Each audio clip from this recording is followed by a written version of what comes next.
Hello and welcome back. OST का full form क्या होता है? Open skies treaty. ओएसटी का फुल फॉर्म क्या होता है? Open skies treaty.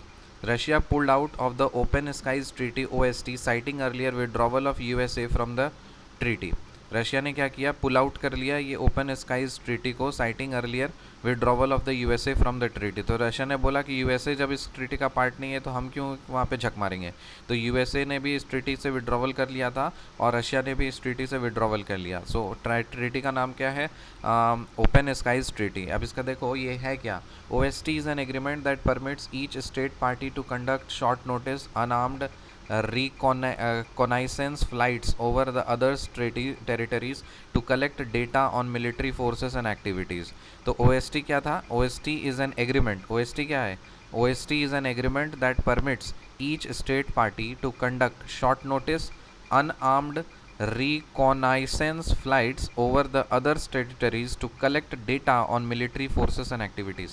तो OST एक एग्रीमेंट है जो कि परमिट करता है हर स्टेट पार्टी को कि वो एक शॉर्ट नोटिस को कंडक्ट करे अनआर्म्ड, मतलब बिना हथियार रखे हुए। सो अनआर्म्ड होना चाहिए, शॉर्ट नोटिस दे करके रिकॉनाइसेंस फ्लाइट्स, और फ्लाइट्स पर ला करके दूसरे टेरिटरी में जाएगा और फिर जा करके मिलिट्री फोर्सेस और एक्टिविटीज़ का डेटा कलेक्ट करने के एग्रीमेंट को बोलते हैं OST।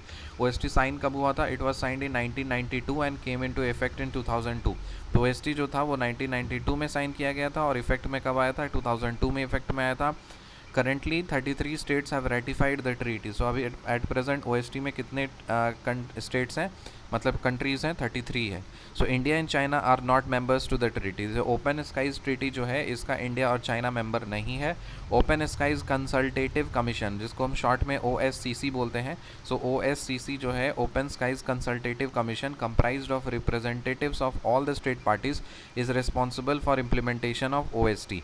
सो एक कमीशन बनाया गया जिसका नाम है ओपन स्काईज कंसल्टेटिव कमीशन। तो ये कमीशन मिला करके ही ये वो सारे स्टेट्स का रिप्रेजेंटेटिव्स आपस में डिस्कशन करके ही फाइनल करते हैं। So open skies consultative commission OSCC comprised of representatives of all state parties is responsible for implementation of OST। it is different from open sky agreements। ये क्या है ना, open sky agreement से थोड़ा अलग है। which are bilateral agreements that the two countries negotiate to provide rights for airlines to offer international passenger and cargo services। तो देखो एक है open sky agreements. Open sky agreements का मतलब होता है कि हम अलाउ करेंगे कि हम अपने ऊपर से फ्लाइट को जाने देंगे दूसरे देश में, पैसेंजर को जाने देंगे, इंटरनेशनल वगैरह कार्गो सर्विसेज को जाने देंगे। वो है आपका ओपन स्काई एग्रीमेंट्स। और ओपन स्काई ट्रीटी का मतलब है जाकर के हम मिलिट्री फोर्सेस और एक्टिविटीज़ का डेटा कलेक्ट करेंगे। समझ में आ गया? तो रिकैप करते हैं। सो ओपन स्काईज ट्रीटी जो है OST, ये क्या है? Open skies treaty. Russia pulled out open skies treaty OST citing earlier withdrawal of the USA from the treaty. OST is an agreement that permits each state party to conduct short notice unarmed reconnaissance flights over the other territories to collect data on military forces and activities। OST was signed in 1992 and came into effect in 2002। Currently 33 states have ratified the treaty। India and China are not members to the treaty। And Open Skies Consultative Commission जो है ये comprised of representatives of all state parties is responsible for the implementation of OST।